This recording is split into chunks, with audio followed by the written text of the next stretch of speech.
अभी तक हमने देखा कि प्याउशी बहुत ही ज़्यादा रोती है क्योंकि सभी को पता चल चुका है कि वो दोनों पेंटिंग्स उसकी नहीं थी एंड अब उसको खुद को प्रूफ करने के लिए 2 वीक्स का टाइम मिला हुआ है। इसलिए वह प्याउशी को चुप कराने की कोशिश कर रहा होता है, लेकिन प्याउशी चुप हो ही नहीं रही थी और जब काफ़ी ज़ोर ज़ोर से रोने लगी तो तब वैचू घबरा गया कि कहीं लोग इसे रोता हुआ देखकर मुझे गलत नहीं समझने लगे। पहले सीन कट होता है और अब हमें प्याउशी को क्लास में दिखाया जाता है, जिसके पास शैन्यू आया एंड कहता है कि तुम यहाँ हो और मैं कब से तुम्हें ढूंढ रहा हूँ। और फिर बताने लगा कि मुझे पता चल चुका है जो भी कुछ आज आर्ट गैलरी में हुआ, लेकिन मुझे तब भी तुम पर पूरा ट्रस्ट है। प्याउशी पूछती है कि लेकिन क्यों, यानी तुम मुझ पर ट्रस्ट क्यों करते हो? तो तब शैन्यू कहता है इसलिए क्योंकि मैं जानता हूँ कि तुम गलत लड़की नहीं हो।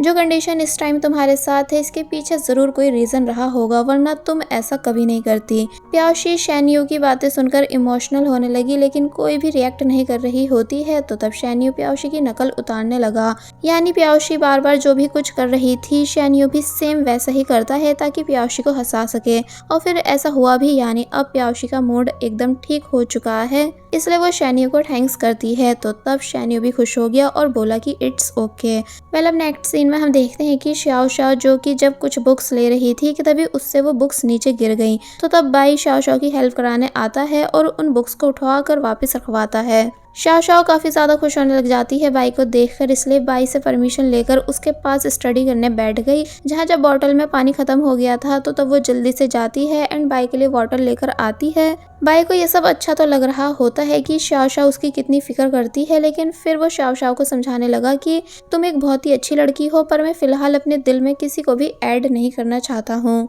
यानी फुल फोकस सिर्फ अपनी टाइची फैकल्टी पर देना चाहता हूँ। और फिर तभी वो यहाँ से चला गया। तो तब शाओ शाओ को काफी बुरा फील हुआ और वहीं हम देखते हैं कि प्याउशी भी लाइब्रेरी में है एंड बुक सर्च कर रही है।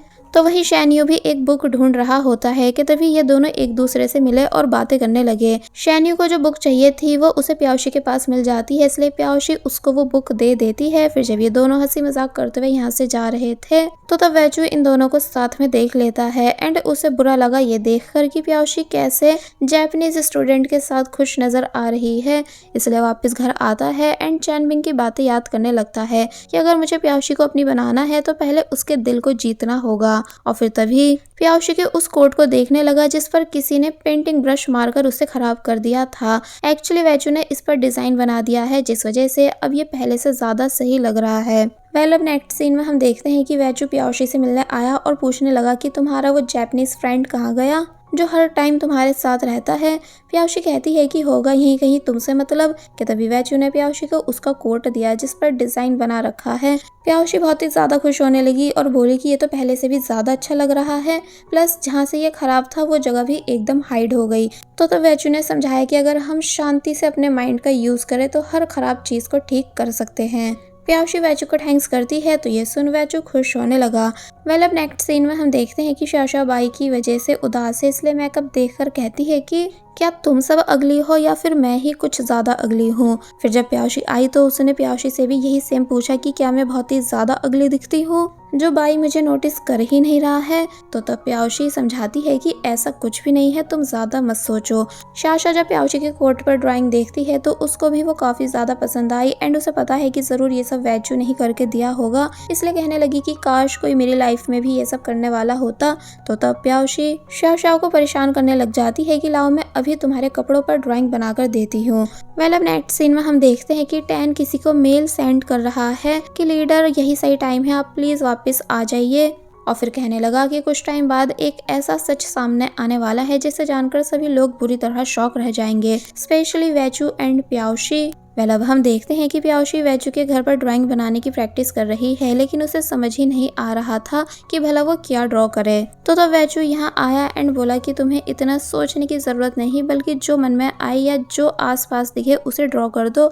और फिर प्याउशी को खड़ा करके उसकी ड्राइंग बनाकर प्याउशी को दिखाता है। प्याउशी को ड्राइंग काफी ज्यादा पसंद आई, लेकिन जब प्याउशी भी वैचू को सेम पोजीशन में खड़ा करके ड्रॉ करती है तो वैचू को प्याउशी की ड्राइंग बिल्कुल भी पसंद नहीं आती है, इसलिए वो बोला कि तुम पहले एनिमल्स को ड्रॉ करना सीखो। प्याउशी कहती है कि ठीक है, और जब वापस से वैचू की एक्सपेंसिव शीट खराब करने वाली थी तो तब वैचू बताता है कि ये कोई नॉर्मल शीट नहीं है, बल्कि इस शीट का मार्केट प्राइस $10,000 है। क्योंकि ये शीट जनरेशन टू जनरेशन चलती है। तो ये सुन प्याओशी काफी बुरी तरह शॉक बैठी रह गई कि क्या मैंने फिर से गलती कर दी है। इसलिए तभी बातों को घुमाने की कोशिश करने लगी ताकि वैचू इस बात को भूल जाए एंड प्याओशी के कर्ज को और ज्यादा नहीं बढ़ाए। वेल सीन कट होता है और अब हमें दिखाया जाता है कि कैसे प्याओशी ने नॉर्मल पेपर पर एक रैबिट ड्रॉ करा है जिसको वो वैचू की पेंटिंग्स के साथ लटकाना चाह रही थी, बट वैचू प्याओशी से ऐसा करने से मना करता है, ये बताकर कि तुम्हारी ड्राइंग बच्चों जैसी है। और फिर प्याओशी की उसी रैबिट पेंटिंग को बेहतर बनाकर दिखाने लगा, यानी यहाँ उसने कुछ डिटेल्स ऐड करी एंड प्याओशी को भी काफी कुछ डिटेल्स के बारे में सिखाया कि तुम ऐसे करके पेंटिंग को और ज्यादा बेहतर बना सकती हो। जो सब बातें प्याओशी ध्यान से समझने लगी। वेल अब हम देखते हैं कि वैचू प्याओशी को बाहर लाया है एंड समझा रहा है कि टाइची एंड आर्ट दोनों सेम चीज है, जिसमें सबसे ज्यादा बैलेंस एंड मन की शांति होना जरूरी होता है। इसलिए अगर तुम बड़ी पेंटर बनना चाहती हो तो सबसे पहले खुद के मन को शांत करना सीखो। फिर जब तुम शांत मन के साथ ड्रॉ करने लगोगी तो तब तुम्हारी पेंटिंग डेफिनेटली सबसे बेस्ट बना करेगी। प्याओशी ऐसा ही करना स्टार्ट कर देती है, यानी आज जब वो टाइची प्रैक्टिस कर रही थी तो यहाँ वो अपने मन को बहुत ही ज्यादा शांत रखती है एंड उसने अपने हर एक मूव पर काफी ज्यादा ध्यान दिया। जो सब देखकर वैचू खुश होता है, इसलिए बोला कि तुम में अब काफी चेंजेस आ रहे हैं, लेकिन तुम अब भी अपना बेस्ट नहीं दे रही हो बल्कि ग्रैंडपा की नकल करने की कोशिश कर रही हो। इसलिए नेक्स्ट टाइम सिर्फ खुद के मूव्स पर फोकस देना। और फिर तभी ये दोनों यहाँ से चले गए। पहले अब नेक्स्ट डे हम देखते हैं कि प्याओशी जब क्लास में थी तो तब शाओशा उससे पूछने लगी कि तुम्हारी पेंटिंग की तैयारी कैसी चल रही है। तो तब प्याओशी ने बताया कि बहुत ही अच्छी, यानी मैंने पहले से खुद को काफ़ी इम्प्रूव कर लिया है। कि तभी जिया यहाँ आई एंड प्याओशी को काफ़ी सारे पेपर्स देकर उससे इन पेपर्स का काम पूरा करने के लिए बोलने लगी, ये बताकर कि तुम यहाँ फ्री में नहीं रह सकती हो, तुम्हें यहाँ पर नौकर बन के रहना होगा। वैचू भी यहाँ आ गया एंड सब बातें सुनने लगा। तो वहीं प्याओशी जिया से बिल्कुल भी नहीं दबी बल्कि बोली कि मैंने तुम्हें लास्ट टाइम भी समझाया था कि तुम मुझे बुली नहीं कर सकती हो एंड ये जो पेपर वर्क है इसे करने की जिम्मेदारी जिनरुई की है, ना कि मेरी। वैचू खुश हुआ प्याओशी की हिम्मत देखकर। तो वहीं जिया डर के मारे वापस जिनरुई के पास आ गई। जिनरुई जिया से पूछती है कि तुम वापस क्यों आई हो, क्या तुम इससे डर गई हो। तो तब जिया कहती है कि तुम खुद प्याओशी से बात करो।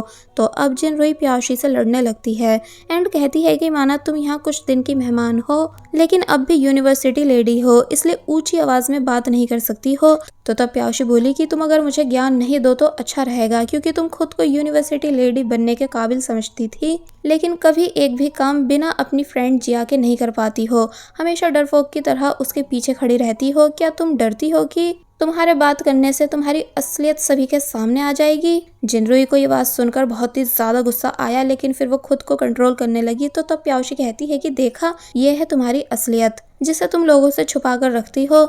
जिया जल्दी से बात संभालने लगती है कि मेरी फ्रेंड जिनरुई का वो मतलब नहीं था एंड तुम्हें पेपर वर्क नहीं करना है तो मत करो, मैं खुद कर दूंगी। कि तभी प्याओशी जोर से पेपर पर हाथ रखती है, फिर कहती है कि तुम और तुम्हारी ये फ्रेंड जिनरुई, अगर तुम दोनों ने फिर से मुझसे उलझने की कोशिश करी तो बिल्कुल अच्छा नहीं होगा, क्योंकि अभी तुम दोनों ने मेरी दूसरी साइड नहीं देखी है। और रही मेरी बात यहाँ रुकने की, तो तुम दोनों देख लेना, मैं जरूर टीचर गोंग को खुद को प्रूफ करके दिखाऊंगी। तो तब जिया एंड जिनरुई दोनों शांत खड़ी रह जाती हैं। तो वही वैचू प्याओशी की हिम्मत देखने के बाद यहाँ से चला गया। वेल अब दिखाया गया है कि प्याओशी जब क्लास में अकेली थी तो तब यहाँ पर वैचू आता है। प्याओशी कल होने वाले एग्जाम की वजह से नर्वस है। तो तब वैचू प्याओशी को यकीन दिलाता है कि तुम ये कर सकती हो, यानी तुम टाइची मास्टर हो, इसलिए अपने माइंड और बॉडी को बैलेंस करके ठीक अपने ग्रैंडफादर की तरह ड्रॉ कर सकती हो। तो तब जाकर प्याओशी थोड़ी रिलैक्स हुई। जिसके बाद अब नेक्स्ट डे दिखाया गया कि कैसे सभी लोग आर्ट गैलरी में आए हुए हैं प्याओशी की लाइव ड्राइंग देखने के लिए। प्याओशी अपना मन शांत करने के बाद फाइनली ड्रॉ करना शुरू कर देती है एंड स्टार्टिंग उसकी बहुत ही अच्छी रही, यानी कहाँ लोगों को लग रहा था कि प्याओशी ड्रॉ नहीं कर पाएगी, बट प्याओशी बहुत ही ब्यूटीफुल ड्राइंग बना रही होती है। शैन्यू एंड शाओशा दोनों खुश हो रहे होते हैं ये सब देखकर, बट जिया एंड जिनरुई दोनों परेशान थी। कि तभी अचानक टेबल टूट गई जिस पर प्याओशी ड्रॉ कर रही थी एंड साथ ही पेंटिंग के ऊपर इंक गिर जाती है। जो सब देखकर प्याओशी को झटका लगा। तो वहीं बाकी सब ये नज़ारा देखकर हैरान थे। एक्चुअली ये सब जिया की वजह से हुआ है, क्योंकि उसने छुपकर टेबल को तोड़ दिया था। इसलिए कहने लगी कि अगर तुम्हें पेंटिंग नहीं बनानी थी तो हमें साफ बता देती, इतना ड्रामा क्यों करा। तो वहीं जिनरुई कहती है कि जिया रहने दो, वैसे भी इस बेचारी की सारी पेंटिंग खराब हो चुकी है, अब ये क्या ही कर पाएगी। टीचर कहने लगते हैं कि प्याओशी ये तुम्हारा लास्ट चांस था, तो क्या मैं इसे तुम्हारी हार समझूं? तो तब शाओशा कहने लग जाती है कि नहीं टीचर, हमें प्याओशी को दूसरी शीट देनी चाहिए। लेकिन प्याओशी शाओशा को चुप करा देती है एंड कहती है कि नहीं, मैं इसी पेंटिंग को कंप्लीट करके दिखाऊंगी। सभी लोग हैरान हुए कि भला ये ऐसा कैसे करेगी। तो वहीं अब वैचू भी यहाँ आ चुका था एंड प्याओशी को देखने लगा। शैन्यू एंड शाओशा दोनों प्याओशी की हेल्प कराते हैं सभी सामान को वापस उठवाने में, और फिर जाने से पहले शैन्यू प्याओशी को गुड लक बोलकर गया। और फिर अब प्याओशी एक बार फिर रेडी है पेंटिंग करने के लिए। फिर बस होना क्या था, प्याओशी ने वापस से पेंट करना शुरू कर दिया एंड जहाँ से पेंटिंग खराब हुई थी वहाँ वो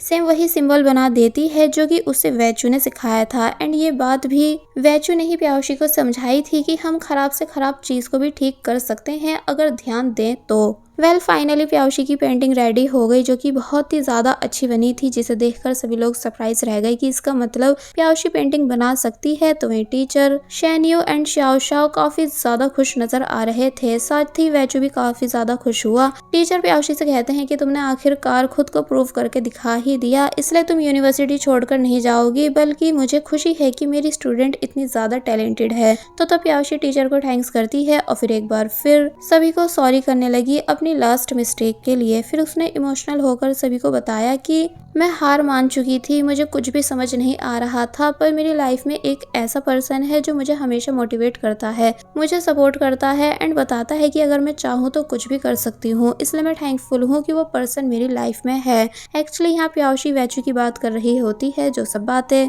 वैचू भी समझ पा रहा था। फिर कहने लगी कि मैं अपने फ्रेंड्स को भी थैंक्स करना चाहती हूँ जिन्होंने मुझ पर बिलीव रखा। तो ये सुन शैन्यू खुश होने लग जाता है। सीन कट होता है, जिसके बाद अब हम प्याओशी एंड वैचू को बाहर देखते हैं, जहाँ प्याओशी काफी ज्यादा मीट खा रही होती है, जिससे वैचू मना करता भी है कि तुम्हारा इतना कैलोरीज खाना ठीक नहीं, मतलब फिर बाद में पछताना मत। बट प्याओशी मानती ही नहीं है, बल्कि वैचू को चिढ़ा कर खा रही होती है।